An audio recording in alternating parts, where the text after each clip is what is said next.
Welcome to NextStar Energy. We're standing here in the module building.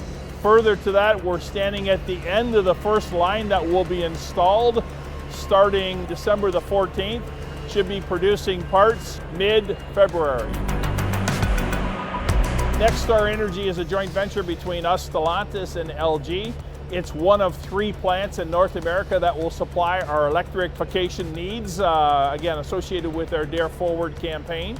This plant will produce 49.5 gigawatts of output, which is about 43% of our total build for our vehicles. At full volume, when we have all 9 lines up and running, we'll produce approximately 450,000 vehicles per year, supplying our assembly plants in North America.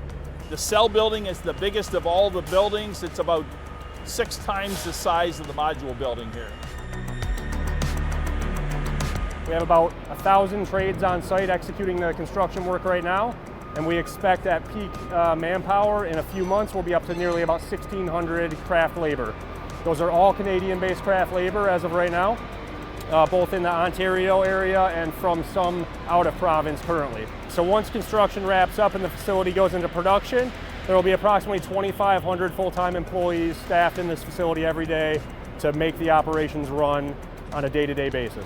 This plant is extremely important towards our Dare Forward 2030 plan because this is where the batteries are going to be manufactured starting in cell and moving to module. This will comprise a huge percentage of our battery manufacturing capabilities in North America for our vehicles. So as you can imagine, we're all super excited to be a part of a first battery plant here in Canada with Stellantis, with LG, building a plant that's going to be contributing to a significant portion of our electric vehicles as we go forward. This plant being here in Windsor, Ontario, again representing 43% of our total production right now. We've had a tremendous amount of support from the municipal government, the city of Windsor, the province, the federal government. It's just been a great collaborative effort. As we go forward, LG has also brought some of its critical suppliers that will be located here in the local area, supplying parts to both module and cell as well. So just a great beginning of an industry that's turning towards electrification and going to be supplying electric cells, modules, batteries for decades to come.